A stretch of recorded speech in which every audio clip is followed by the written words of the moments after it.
बिस्मिल्लाहिर्रहमानिर्रहीम। शुरू अल्लाह के नाम से जो बड़ा मेहरबान और नहायत रहम करने वाला है।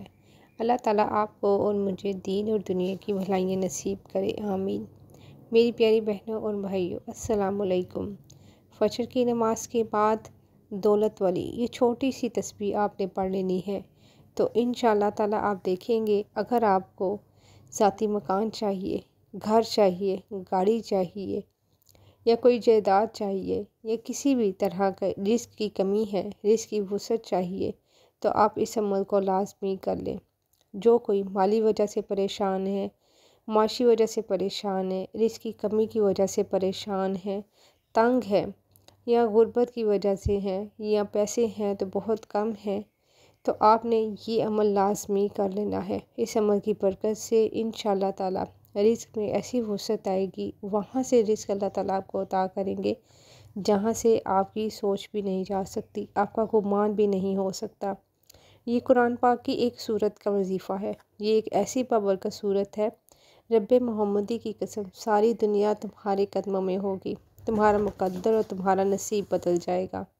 फजर की नमाज के बाद ये वजीफ़ा आपने कर लेना है, या हर नमाज के बाद अगर आप करना चाहते हैं तो कर सकते हैं। इतनी दौलत आएगी, सारे रिश्तेदार, सारे दोस्त हैरान होंगे। इस वजीफ़े की बरकत से, इस अमल की बरकत से अल्लाह पाक आपके रिस्क में इजाफ़ा कर देगा, आपकी मुश्किलात को ख़त्म कर देगा, आपकी तंगियों को ख़त्म कर देगा। इस वजीफ़े को करने से घरों में बरकत ही बरकत होती है। इस वजीफ़े को करने से अल्लाह के फजल व करम से आपकी तमाम मुश्किलात ख़त्म हो जाएंगी। ये कौन सा अमल है, ये कौन से अल्फाज हैं? आपने वजीफ़े को अच्छी तरह से समझ लेना है, अच्छी तरह से पढ़ लेना है, फिर आपने इस वजीफ़े को करना है। क्योंकि अधूरा वजीफ़ा करेंगे तो कामयाबी हासिल नहीं होगी, वजीफ़े का फ़ायदा नहीं होगा। बहुत सारे लोग ये गिला करते हैं कि हमारे वजीफ़े असर नहीं करते। इसकी एक तो वजह ये होती है कि जो कोई एहतियात आपको बताई जाती है, आप इन पे अमल नहीं करते। आप कोई भी काम करते हैं, इसका एक मयार होता है, एक तरीका होता है। दुनियादारी में आप देख लें, हर चीज़ का एक तरीक़ेकार है, एक मुनज़्ज़म तरीका होता है। इसके मुताबिक ही चला जाए तो इंसान कामयाब होता है। इसी तरह आपने जब इबादत भी करनी है तो इसका भी अल्लाह ताला ने मेरे नबी सल्लल्लाहु अलैहि वसल्लम को एक तरीका बताया हुआ है।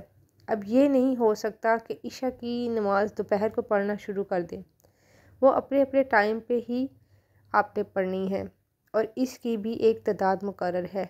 ये नहीं है कि इसकी 4 फ़र्ज़ हैं, आप 3 फ़र्ज़ पढ़ लें। करना तो सजदा ही है अल्लाह की ज़ात को, लेकिन जो तरीक़ाकार बताया गया है आपको उसी तरीक़ा को फ़ॉलो करना है। ऐसा नहीं कि इसमें 4 रकत ही है तो आपने 5 रकत पढ़ ली। इसी तरह आपने जब भी कोई वजीफ़ा करना है तो इसका भी एक तरीक़ेकार होता है, क्योंकि हर वजीफ़े के मुअक्कल होते हैं।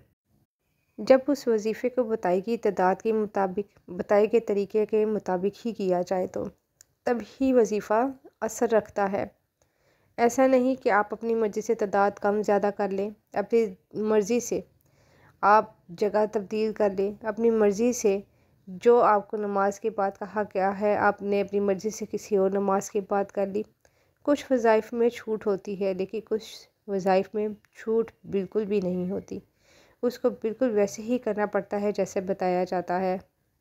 अल्लाह ताला के कलाम में इस कदर ताकत है, इस कदर क़ुव्वत है, इस कदर बरकतें होती हैं कि जब आप उसको ज़ुबान से अदा करते हैं, हो सकता है आपका काम उस वक़्त ना हो, लेकिन जो आपने अल्लाह का कलाम पढ़ा होता है उसकी ताकत बहुत होती है, उसकी तासीर बहुत होती है।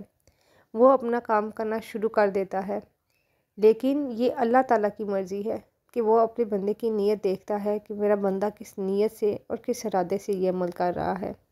आपके खुद के अमाल ऐसे होते हैं जो वजीफ़े को असर करने में इतना हेल्प नहीं करते, उसकी इतनी मदद नहीं करते।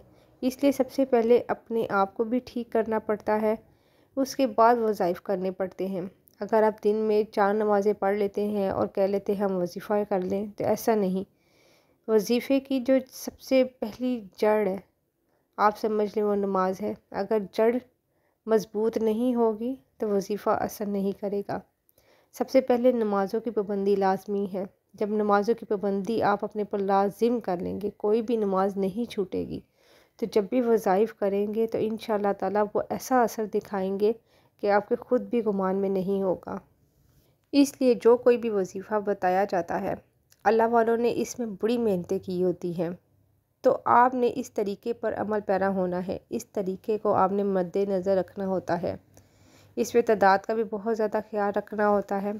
اکثر لوگ گلا کرتے ہیں کہ جی اللہ کا نام ہے، آپ کیسے کہہ سکتے ہیں کہ 100 دفعہ پڑھ لیں، آپ کیسے کہہ سکتے ہیں 300 دفعہ پڑھ لیں۔ تو میرے پیاری بہنوں اور بھائیوں، آپ دیکھیں کوئی نمبروں والا تالا ہو تو اس میں ایک مخصوص نمبر جب تک آپ داخل نہیں کریں گے تو وہ نہیں کھلے گا۔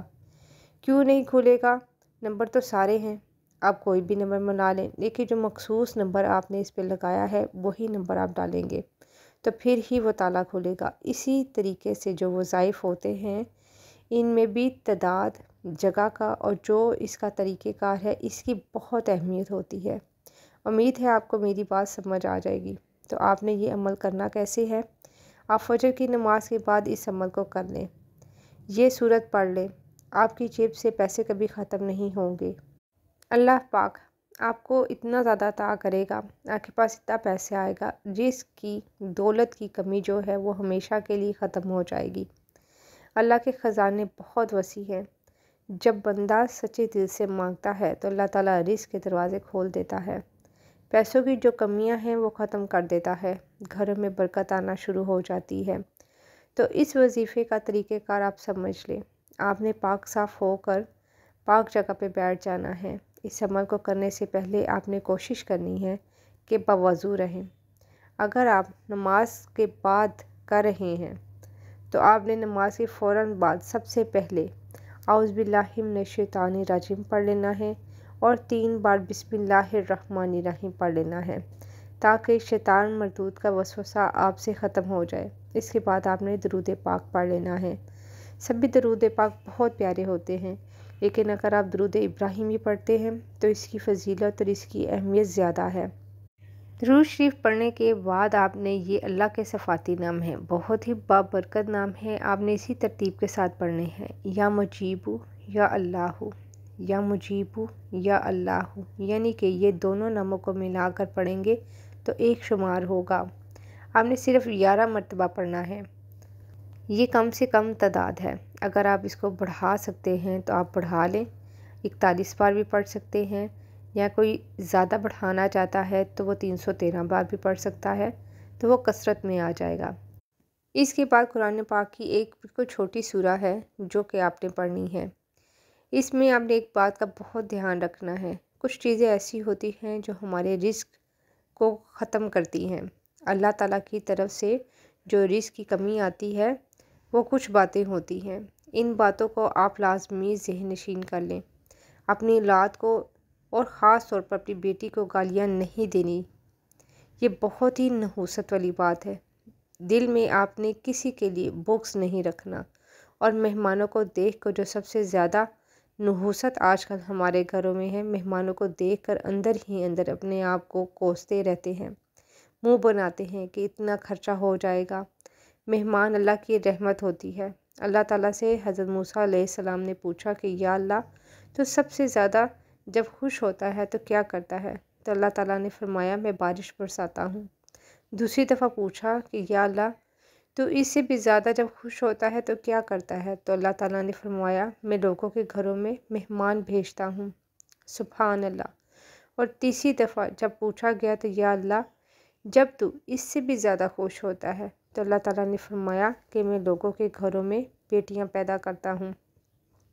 تو آج دیکھ لیں گے جو سب سے زیادہ سب سے اللہ پاک خوش ہوتا ہے، سب سے زیادہ ہم لوگ اس کو نحوست سمجھتے ہیں، اور جب اذان ہو رہی ہو آپ نے کسی بھی کام میں مصروف کر لینا ہے، اپنے آپ کو باتیں کر لینے ہیں، یہ ساری باتیں اسی وقت ہی یاد آتی ہیں کرنے کے لیے۔ اور جو ماں باپ کا ادب نہیں کرتا، اس کی عقل کو اکثر جو کوستے رہتے ہیں کہ ہمارے والدین کو سوچنے سمجھنے کی صلاحیت نہیں ہے، ان میں عقل کی کمی ہے، تو یہ سب سے بیوقوفانہ باتیں ہیں۔ یہ وہ باتیں ہیں جو آپ کے رزق میں کمی لاتی ہیں، اور یہ وہ باتیں ہیں جو آپ روزانہ रोज़ाना करते हैं, रोज़मर्रा ज़िंदगी में करते हैं, लेकिन आपको इस चीज़ का एहसास नहीं होता और फिर आप कहते हैं कि रिस्क की बहुत कमी होगी, बहुत हाथ तंग है, पैसे हैं लेकिन खर्च हो जाते हैं, जेब में पैसे नहीं रहते, बरकत नहीं है। ये आपके अपने इमाल हैं जो आपके आगे आते हैं। ये रिज़्क को घटाने वाली बातें हैं।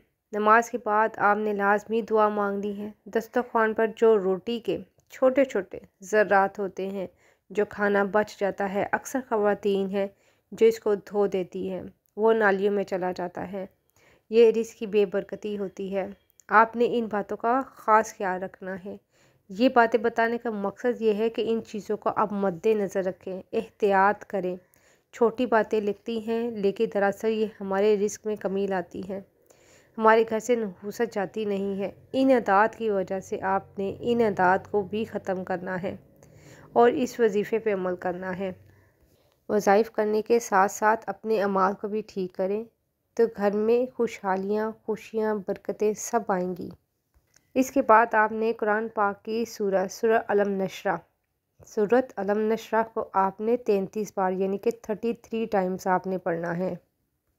इस सूरह में कशाइश रिस्क, फरागी रिस्क की बिशारत है। इस राज को बेनकाब किया गया है और अपने रब से पुख्ता रब्त व ताल्लुक़ की सबील बताई गई है। वजीफ़ा ख़त्म करने के बाद आपने लाज़मी दुआ मांगनी है। दुरूद पाक पढ़ लीजिएगा और उसके बाद दुआ मांगिएगा कि या अल्लाह मेरे रिस्क में, मेरी दौलत में जो कमियां हैं, जो कोताहियां हैं, इनको माफ़ करके मेरा रिस्क वसी कर दे। जितना ज़्यादा आप अल्लाह ताला से दुआ मांग सकती है मांगिएगा। अल्लाह पाक ऐसे गैब से इसबाब पैदा करेगा, रिस्क ऐसे से दरवाज़े खोलेगा जिसका आपने सोचा भी नहीं होगा। क्योंकि जब अल्लाह ताला देता है तो दुनिया की कोई ताकत आपसे नहीं छीन सकती। नमाज़ों की पाबंदी के साथ, अच्छे गुमान के साथ और अच्छी नीयत के साथ अपने माल को भी ठीक कीजिएगा और वजीफ़े को भी कीजिएगा, तो अल्लाह ताला आपको गैबी ख़जानों से नवाजेगा। खुद भी अमल कीजिएगा और वीडियो को शेयर भी कर दीजिएगा। जज़ाकल्लाह।